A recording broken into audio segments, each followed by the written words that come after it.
Thank you very much. Very humbled by all the introduction. Thank you, Rohit, for having me here. Rohit always thinks outside the box. You've seen how he's picked up some of my photos and seen things beyond what everybody else sees, and that's why these things happen. And I'm delighted to be amongst all of you, and I've heard some very inspiring talks, the few talks that have happened right now, and it goes a long way in how our lives shape up. So I'm going to talk to you about some visual journeys which shaped my life, and they're very visual, and so everything will be uh, a visual experience. And I'm going to talk about a second passion. But before I go on to a second passion, I want to tell you what my first passion is, and that is romancing the retina.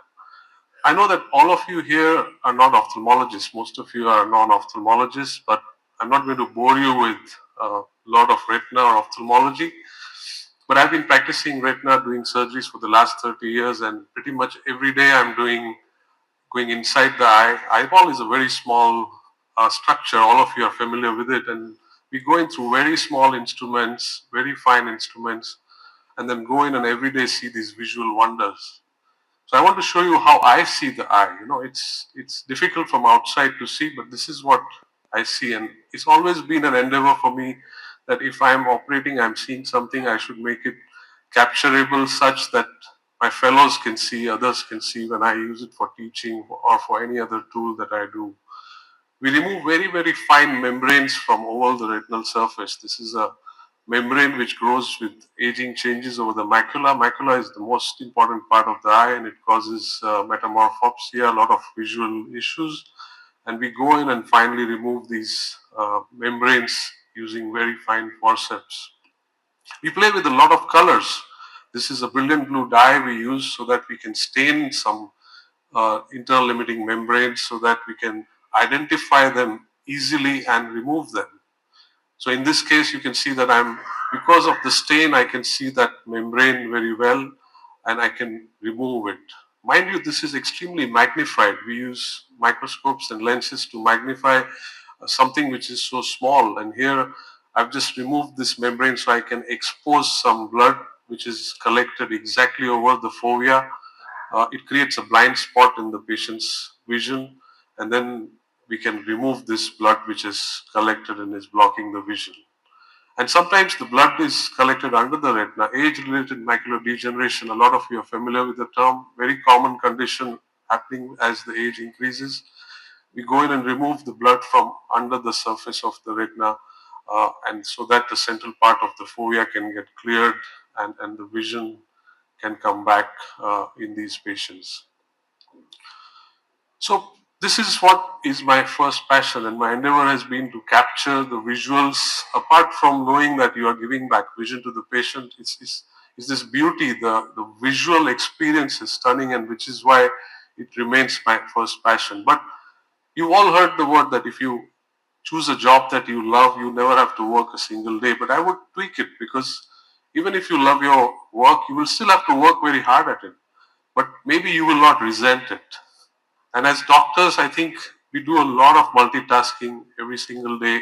It's not that I'm just doing surgeries, I'm talking to patients, I'm doing HR, I'm doing admin, I'm 10,000 things, conferences, so many things. And then there's a burnout, which we were all discussing with the previous talks also. The mundane comes in with everyday routine. So for me, this happened sometime in 2005 or 6, which was about 20 years back. And I started going out with some of my friends who were into birding, and they exposed me to colors and nature and birds. And I started noticing birds which were there around me. They were not some exotic birds, a parrot or a peacock you'll see every single day around you, but we hardly notice them. We just presume they are there. We just give them a glance and maybe nothing beyond it. And slowly I started getting mesmerized by this whole process, and I started just going out more and more. And for me, I'd always been into photography. I always had a camera, but never into wildlife per se. But this kind of gave me kind of a mission that no, I need to go and capture all the colors which are there. And then slowly you start looking around, and on your terraces, on your balconies, you'll see these common birds which they're never there. So I started creating these water spots on my terrace, and slowly various birds started coming. Of course, the common ones, and slowly you start seeing more exotic birds like a paradise flycatcher. Or when you go in the winters, you'll see the migratory birds, the flamingos, which are there, and slowly you start visualizing more and more. And as time passes, you expand your equipment. You start noticing that no, I need this lens or this camera for this purpose or that, and there's different things for birds and for mammals, and slowly my lenses started getting longer and longer so that I could capture things at a longer distance. The birds are small, and you need to capture them. And when you have a subject which is as mesmerizing as a tiger, which is there sitting in front of you, it's often a question of who blinks first. And and it's about who loses has to lose one eye. And of course, I'm the guy who was mesmerized, and the tiger had to lose one eye because of that reason. When you are in the wild, you see an amazing amount of emotions which are there. They're all raw. They're all there spontaneously. You don't see any pretense there. You see ranges of emotions from sheer innocence. This is a leopard cub who's running with a small catch of feathers from a kill, and it thinks it's like a toy and is fooling around with its mother, monkeying around. I've taken this in Africa many years back. And of course, when you see a bonding between two cheetahs, it's a special moment. You see animals bonding together. It could be tigers, cheetahs, all the big cats which can be so ferocious, but when they're together as siblings or as a mother child, it's a totally different bonding which is there. In the human world that we all are, everything is very rehearsed. You know, we are all very civilized. Of course, we need to be civil, but everything is rehearsed, practiced, and in the wild, there is nothing rehearsed. Everything is raw. You'll see moments of blood and gore. That's how nature is. They need to eat. They need to survive. This is a hyena going after a wildebeest. It almost starts eating it before it's even died, and it's traumatizing. But that's how nature works. Or a moment to die for. This is a moment that the fawn had to die so that the tiger could feed and so that I could take this shot. So it's an irony that it's a moment to die for that the tiger could get this. So in the animal kingdom, it's very clear. It's either food, it's progeny, territory, or mating. It's all about these few things that is at the fulcrum of everything survival, and it's about mating and serenading. This is a pair of bee eaters which are which is trying to one the male is trying to serenade the female. You can see that the male brings a bee and then is serenading the female, and you'll see the bee being passed on to the female, and then if you share a bee you get a right to mate. It's as simple. It's a very transactional type of relationship. Many times you'll think it's very raw, but it's how it works in the wild. Similarly, there are bee eaters, blue-tailed bee eaters, not far away from my house in Gandhinagar. They come every year. There's a fixed time they come and nest and do the mating, and you'll see bees. They are in big flocks, and you'll see bees or butterflies or insects in all of their mouths, and it's a very interesting area to see them all flourish together. And I see them. Place the nest is on the side of the river in the sandbanks, and the sand mafia every year keeps coming and drilling away the sand, but they still keep coming back in lesser and lesser numbers, but they're still there. One of my favorites is a kingfisher, the species. This particular one is an oriental dwarf kingfisher, very colorful species. Brings in not just fish but all kinds of lizards and chameleons for its in the towards the nest where its babies lie, and you'll see it in all kinds of colors. If you think you're having a bad day, imagine you being this fish in this pied kingfisher's mouth. It catches and not just gulps it, it just thrashes you to pieces because it wants to soften it before it can take it in. So this is an everyday story for a pied kingfisher who thrashes the fish. On the other hand, there is this tender moment between a mother and a baby which has come out of the nest. I was fortunate to be visualizing this nesting area, and the same day the baby had come out of the nest and the mother had brought fish to feed it. And you can't help but notice that how affectionate and what spontaneity the nature has in these moments. The kingfisher, I'm giving more attention. It's probably, from all the visual experiences I've had, is one of the most perfect bird, in the sense of the way it uh, pounces into the water, it targets a fish, grabs it, comes out. It's apparently got two foreas. I don't know how many of you know that. It allows them to judge accurately the distance to the prey, and by turning their head slightly and goes in and brings out the fish. Incidentally, there's a darter whom I every year go in Bharatpur, and you see this area where the darters are fishing, and they have an interesting pattern of fishing. They take a fish, but they do not just gulp it. They have to toss it such that the head has to go in first. Only then they can swallow it. Otherwise, it's difficult for them to swallow. So it does this toss, and our friendly neighborhood kingfisher is watching this. It's very smart. It keeps seeing this phenomenon, and some of them who stay close by become sharp. They wait for the toss, and they don't want to go and make the effort of going in the water, but they wait for the toss and is trying to grab it. In this particular sequence, it almost got it, but the fish fell between the two, if you can see that. But a lot of times it's able to get it from there. So they're very smart. They know every single nuance of how these things work. Another interesting bird is the owls. They have amazing eyes, again, very stimulating. Or this big eagle owl with almost orange looking eyes trying to protect its young one. There was a bunch of crows which was harassing the little baby in the nest, and the mother just came in hovering by.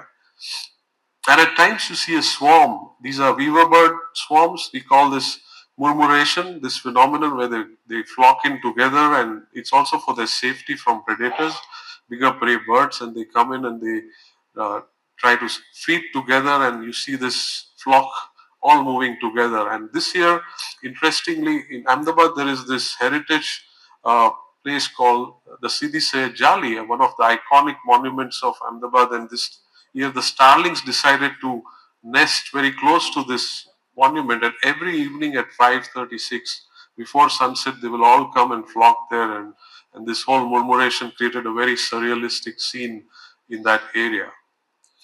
So let me take you to a few exotic journeys. One is Kamchatka. I don't know how many of you heard the name of this place, but this place is in the far east of Russia. It's near Vladivostok, which was famous in the World War II, very protected area. For years it has been with the army, Russian army, but over the last few decades opened up to other people as well. But they've kept these protected national reserves where the bears come out, the brown grizzly bears come out every summer from hibernation to feed on the salmons. The salmons come back after a long journey. They come back here in thousands, flocks, and then they lay their eggs and die, and the bears are waiting for them here. It's like a surreal area, pristine in nature. You can see the boiling water. We call it boiling not because it's hot, but because the number of salmons that you see there, they churn the water, and you'll almost feel as if it's boiling in nature. And this is in the middle of nowhere, in the middle of volcanoes, and we are usually dropped by a helicopter, a Russian Mi-5, not in very good condition apparently, but the place is beautiful, surreal, very well maintained, no electricity here. They just give you electricity for 1 hour in the day, and you stay in this lodge, very basic but very hygienic, and everything that you bring in here in food has to be taken back. All the garbage has to be taken back in plastics. Nothing has to be left here. They've maintained it very well. And then we walk from this lodge to about a kilometer to go to the beach where all the bears are fishing. And it's probably the most dangerous safaris that I've ever done, because all safaris are always in jeeps or in some sort of vehicle. This is the only place you walk with hundreds of wild bears around you. Of course, you're with the ranger.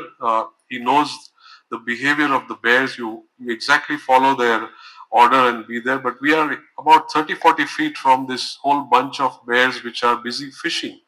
The good part is their focus is the fish and not humans. They would only bother you if they think that you are a competitor to them or not. And then you find these amazing scenes of the bear fishing, splashing water. You see the claws, the dread in the eyes of the salmon.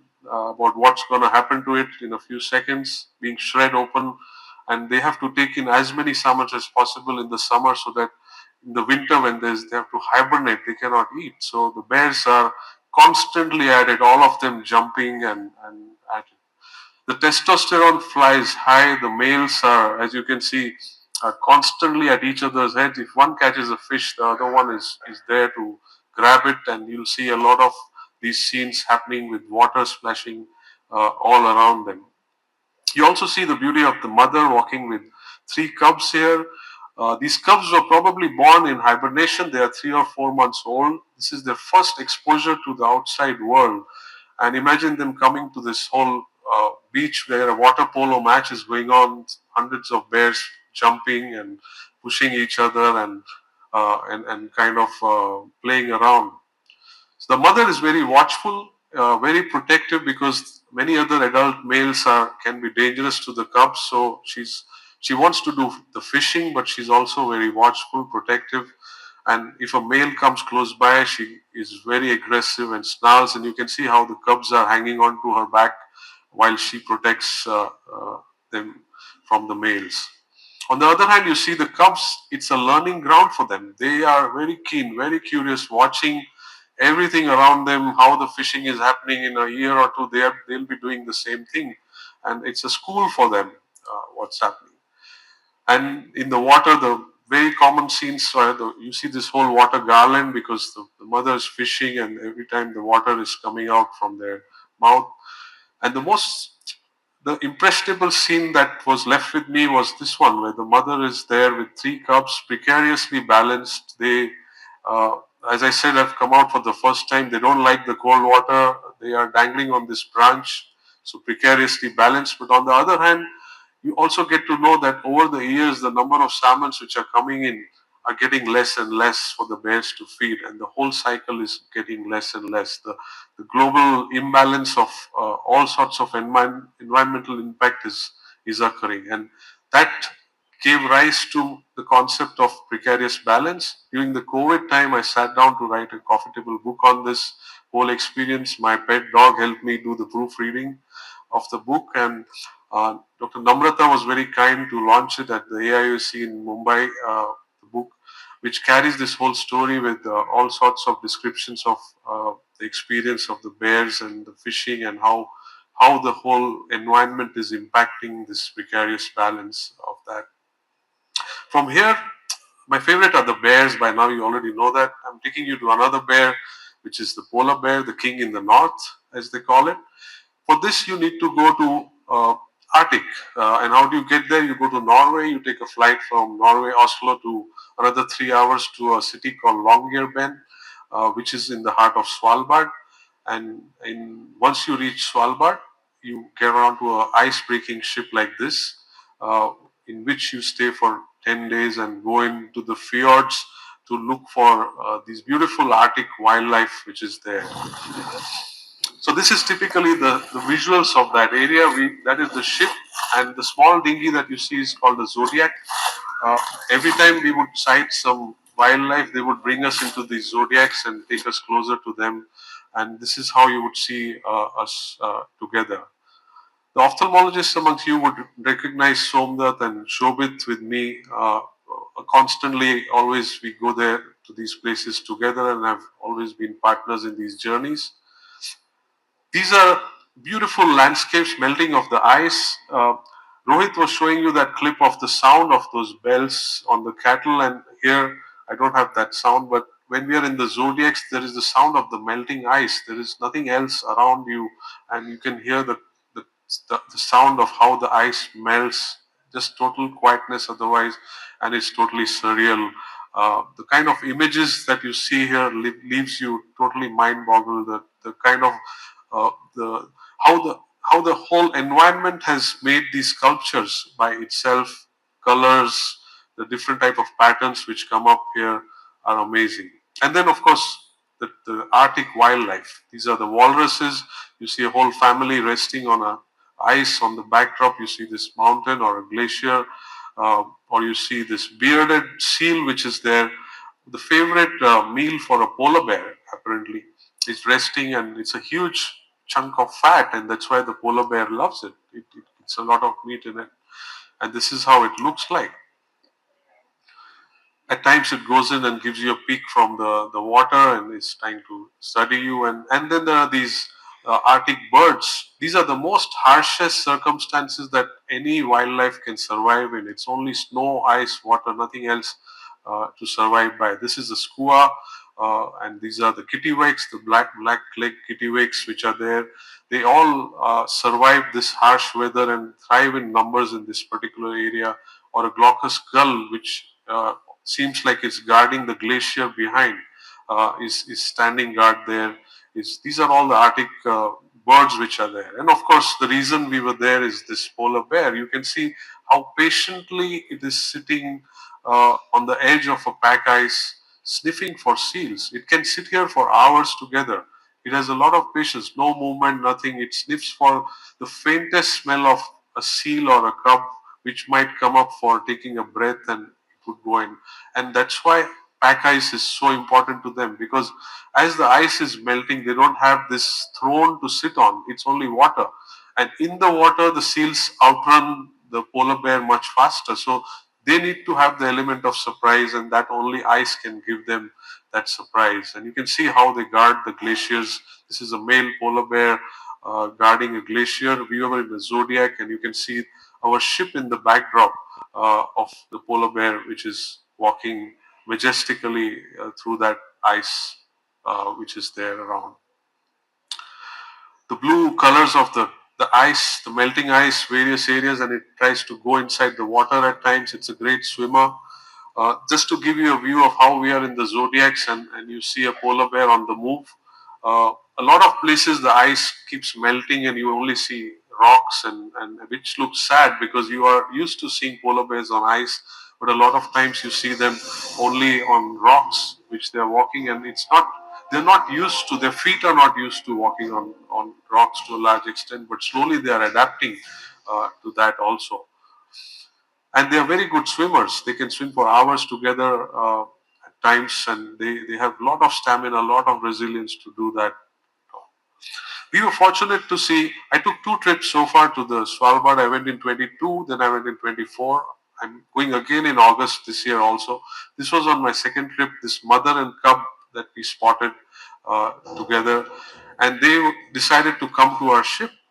You can see this little polar bear cub, which is about 7 months old, from what the guides told us, has come to our ship, exploring out of curiosity. You can see we are the deck of the ship, and it's trying to explore. Now, what can be more cuter than having a small teddy bear, white fluffy teddy bear, which comes to your ship to greet you?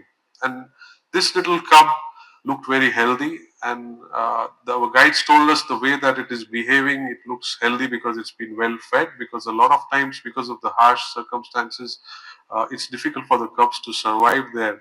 And it showed us in the next few hours everything that it had learned so far of jumping, diving, playing in the water. And imagine, with such a cold climate with snow everywhere, all it likes is to play with ice. It would bring out ice and play with it. So how much they are fond of ice and snow, and this is the environment that they live in. And the mother constantly was around the cub, and we could see their interaction all the time, playing around, mucking about the ice, and there was melting ice which was floating all around us.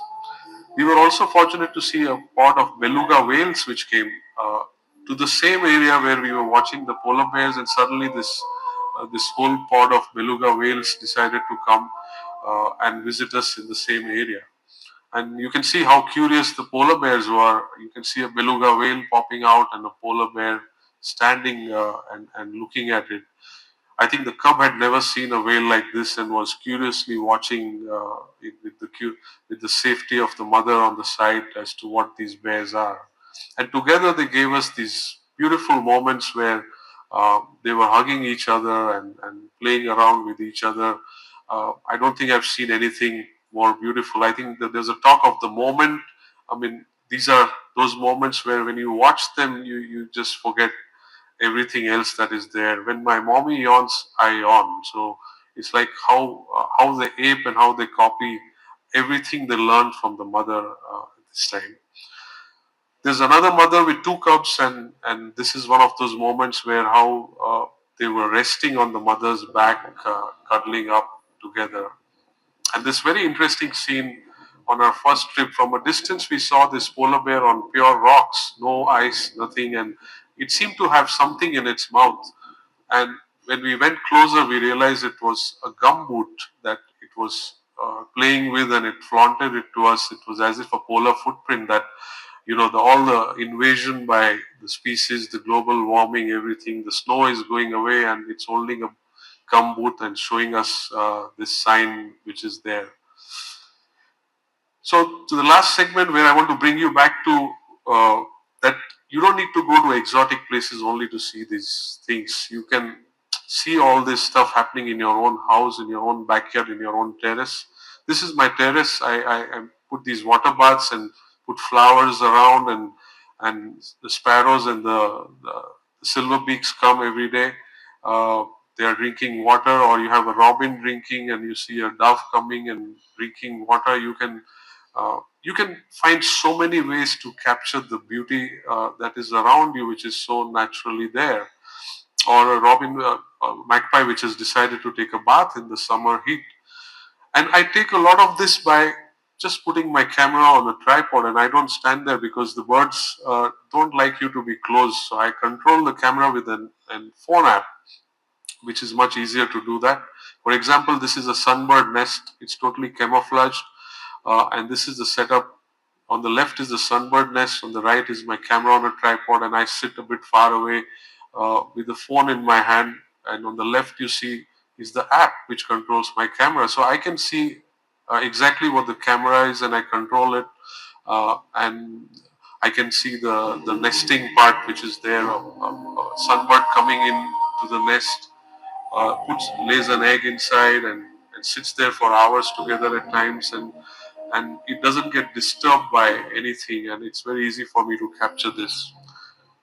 Or a copper-spit barbet, which is coming out of its nest. It's gone in, fed the young one, and it always brings out the waste. So right now it's bringing out the waste from the small cubby hole that it's made, and it's bringing it out from that particular area, and it looks around for anybody else, and then it flies away and comes back in every few seconds. So you'll often see me in all sorts of these positions, or in water where we are flat on the ground trying to capture uh, what we see so that we can get eye level shots. This was a whole pair of Sarus cranes and a family in a misty winter morning when I'm crawling with all the cows and buffaloes behind me, which are grazing. My most recent interest is a drone. I would like to show you what is flamboyance. Flamboyance is literally a word used for a pack of flamingos, and why not? Because of the kind of flamboyance they have, and you can see a whole flock. This is in the little run of Kutch, a whole flock of flamingos, and the drone allows you to get a different visual or a perspective which you can't even imagine what it creates. The magic of seeing so many birds together from a totally different perspective. The way they feed, the way they move around through this their whole journey, they come in.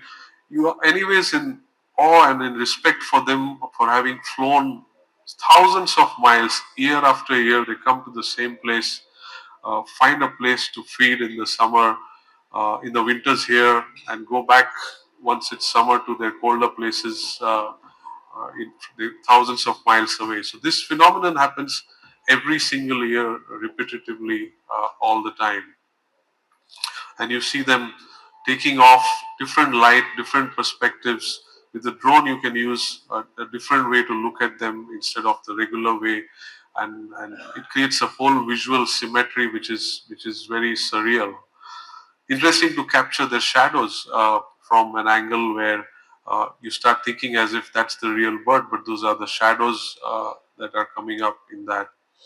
So the patience is the key, where whether it's a surgery or many people ask me about these similarities, but actually when I think about it, I don't need much patience for surgery, because surgery, everything is calculated. It's in front of you. The subject is in your control.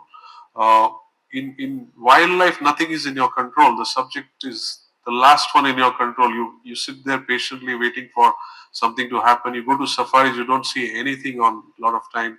So personally, I feel the patience is required more for the wildlife. For surgery, we are still in control of a lot of things. So the long and the short of it is that you have to be passionate about whatever you choose to do. If you want to fly, then leave everything that weighs you down. Believe me, a lot of things will weigh you down. You don't want to. You have so many things in your life that you'll always have excuses not to do. There'll be always things which will not allow you to do something. Jigar was talking about climbing the Everest and when to do it and what is the right time. I don't think there is a right time. You have to just decide, and a lot of things will weigh you down, and you have to leave them somewhere so that you can follow your passion. No matter how far you look, uh, incidentally, I'm weighing my camera on my friend Som's head. Sometimes I do it to steady my camera instead of a tripod on his head. No matter how far you look, sometimes the targets are much closer than you think they are. I'm trying to look for some bird in the periphery far away, and there's a hornbill sitting just next to me, which I don't even realize. That's how nature works, especially in Africa with these beautiful parks out there.